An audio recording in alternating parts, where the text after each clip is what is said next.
Salut! Astăzi vom vorbi despre motocicletă și vom vorbi despre eliminarea bătăii din motor, în special la motoarele de Aprilia, Minarelli 660 și Yamaha XT660, toate versiunile de XT660, inclusiv TNR-ul. Ce probleme au? Păi din ce am văzut se trage din anii 90 chiar, în sensul că motorul e cam același, doar că nu avea pompa de apă aici pentru că era răcit pe aer. Așa, și problema era în faptul că undeva aici este o piuliță de 36 de mm care trebuie strânsă pentru că se slăbește. În concluzie, trebuie să dai jos capacul din dreapta al motorului. Pentru a face chestia asta trebuie să scoți uleiul și antigelul. Dacă ești în perioada de revizie a motocicletei, te-ai scos pentru că scap mai ieftin. Așa. În concluzie, scoți uleiul, dacă nu știi cum se scoate, uite-te la videoclip, pentru că am făcut și un videoclip despre chestia asta. Scoți antigelul, dacă nu știi cum se scoate, te uiți la videoclip, că am făcut și despre asta. Așa. După ce ai scos uleiul și antigelul, te afuci frumos și desfaci șuruburile. Da? Scoți pompa de apă, evident. Cel mai important lucru atunci când scoți pompa de apă. Aici este o clemă, să-i spunem, un colier de unică folosință, în sensul că dacă îl desfaci pe ăsta, nu mai poți să-l mai pui la loc, dar poți să-l desfaci pe ăsta de aici, deoarece se numește click clamp. O să scriem și în videoclip exact ca să-l vezi și tu și poți să-l desfaci ușor, îți trebuie doar un clește din ăla clasic, cu gheare așa care apucă frumos și l-ai strâns la loc pe urmă. Pe asta nu poți să o desfaci, dar poți să dai capacul jos și să-l dai într-o parte și să-l lași acolo. Ce trebuie să cumperi pentru a face chestia asta? Păi, în primul rând, trebuie să cumperi o garnitură pentru pompa de apă, o garnitură pentru capacul de ambreiaj și o garnitură pentru capacul ăsta de aici. O să pun în descriere și codurile de produse și o să le vezi și tu.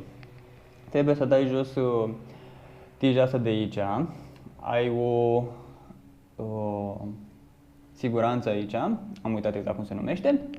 Trebuie să dai jos levierul ăsta pentru că o să te lovească în zona asta, levierul de frână. Dai jos scutul și ca să lucrezi mai bine poți să dai jos și protecția asta de țevi. Mai trebuie să mai desfaci și pe ăsta de aici și șuruburile astea două. Sunt două țevi de ulei care îți bagă uleiul și scot uleiul probabil, nu știu exact cum vin, de fapt aici vine uleiul și pe aici pleacă probabil. De preferat ar fi să scoți bateria, adică să scoți minusul de pe ea, pentru că s-ar putea să te trezești că o să ai probleme. Pompa de apă se trage pur și simplu după ce ai desfăcut furtunul de aici, da? Și atunci vei fi norocos că se scoate destul de ușor. De ce trebuie să scoți pompa de apă? Pentru că în spatele ei mai este încă un șurub.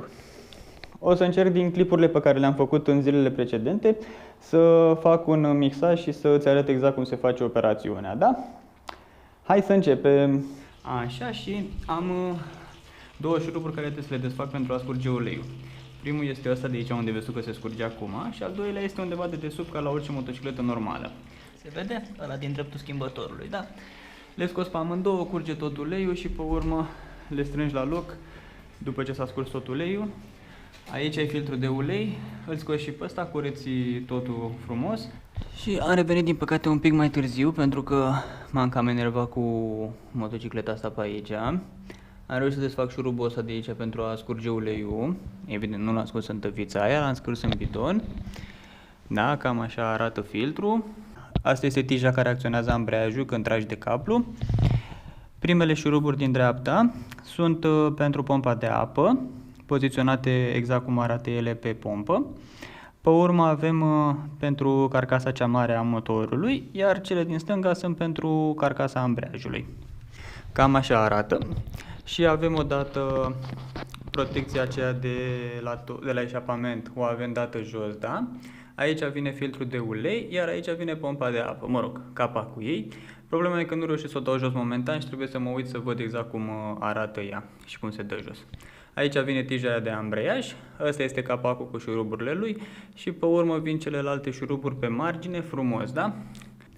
Da, antigelul se scoate la șurubul acesta de aici și curge tot frumos, aștepți un pic să se facă și pe urmă să se desfacă, mă rog, să se curgă antigelul și pe urmă desfaci șurubul și curge totul ca lumea, dar trebuie să ai grijă că stropește un pic. Și în sfârșit am reușit, pur și simplu trebuie să tragi de ea, însă trebuie să tragi un pic mai tare pentru că de fapt asta nu e ținută cu nimica după ce desfaci șuruburile. Da, adică o hâțâni un pic și iese. Indiferent că ai Aprilia sau Yamaha, te poți uita pe aici băgând degetul și aici este piulița aia despre care vorbim noi astăzi toată ziua. Da? Și chestia e că bagi degetul și o mișc cu degetul din ce am văzut. Acum văd că nu mai merge, dar adineauri a mers. Ce ar fi important, de exemplu la Aprilia, să mai desfaci tu mufele astea, să iei un spray de contact cleaner și să le curezi, frate, că arată ca dracu. Și pe urmă te trezești că nu mai ți încarcă bateria. Ce bine!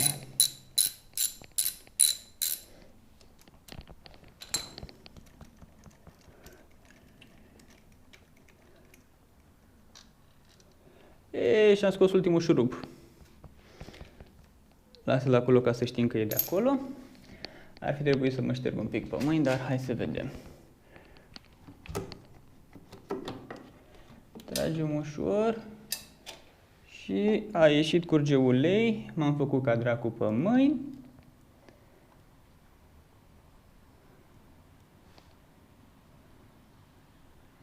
Hai să continuăm. Desfacem frumos piulița. Cheia tubulară de 36, în care intră perfect.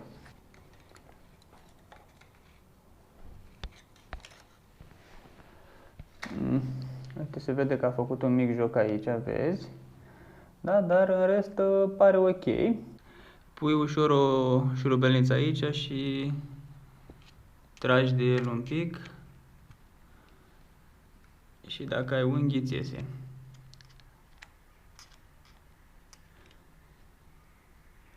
Da? Îl scoți ușor fără să miști nimic și te uiți la el să vezi dacă este ok. Al meu pare pătrat. Mai mult de atâta nu știu ce să zic. Din ce am mai văzut, ar fi trebuit să aibă colțurile astea mult mai tocite. Însă văd că nu are. Îl băgăm la loc. Admirăm motorul. Cât de curat este. Asta este ambreiajul. Nu știu dacă este tocit sau nu, însă văd că încă trage bine. Da? Și acum trebuie să facem o operațiune foarte bună, în care n-ar fi trebuit un ajutor, care să-l punem să curețe garnitura. Unde ești, bă? Vino încoace și curăță garnitura asta, că eu vreau să mă o să beau o bere. Se pare că nu vine nimeni, așa că ne apucăm noi de treabă.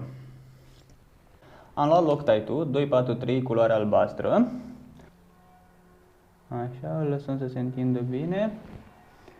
Îl ajutăm și noi un pic.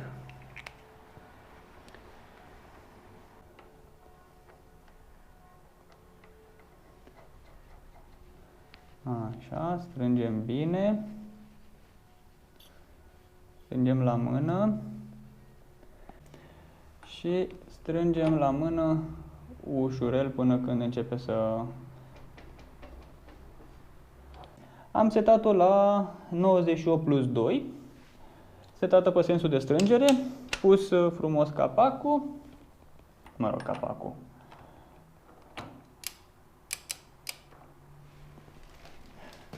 Ținut să stea dreaptă.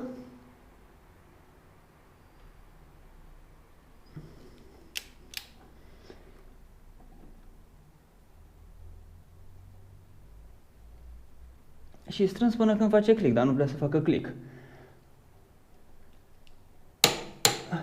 A făcut odată.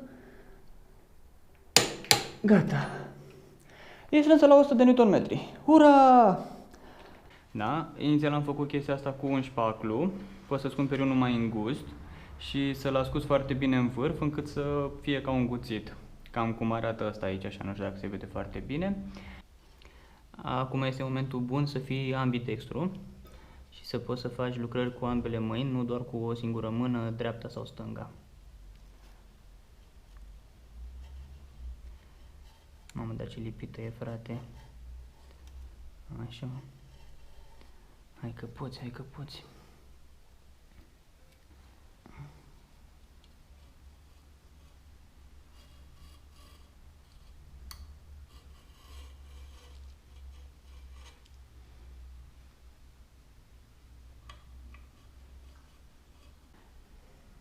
Uite, asta e bucata despre care vorbeam, da? Se vede roșu la acolo.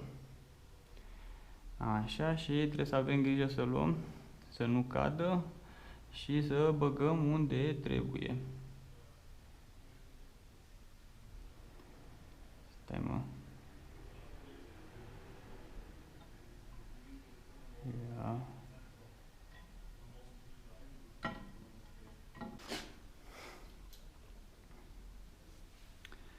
Și începem înșurubarea de unde am lăsat-o.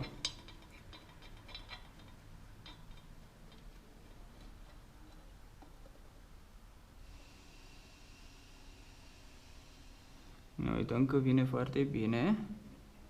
Ne gusta, cum s-ar spune. Mai suflăm o dată pentru că este ultima oară când mai putem să mai suflăm. Și punem capacul. Tot ce să faci este să agăți cu dinții aia de acolo, dinții așa de aici. Destul de ușor.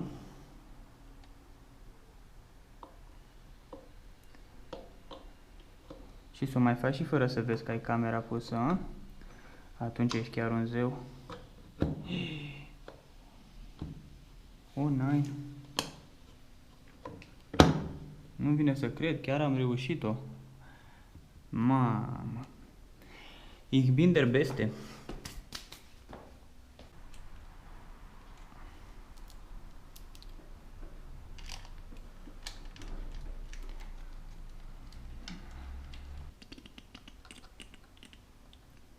Ăsta e filtrul de ulei. Și introducem primul șurung foarte lung. Luăm imbusul. Parcă ăsta era, mă, da, ia uite ce putaie. Bă, ceva va merge prost, garantat. Că de obicei când merge bine acum, merge prost la final.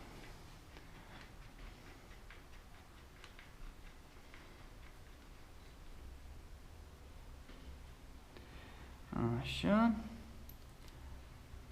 Ești curat, ești un pic de ulei, dar nu contează.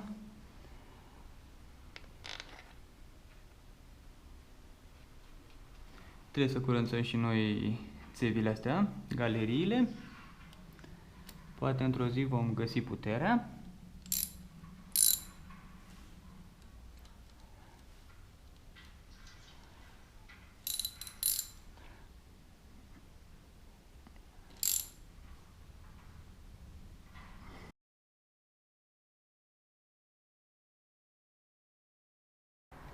Pregătim și un șervețel pentru orice eventualitate.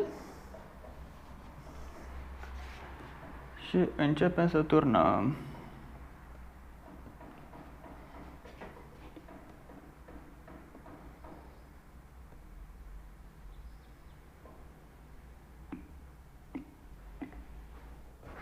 Cheia aici.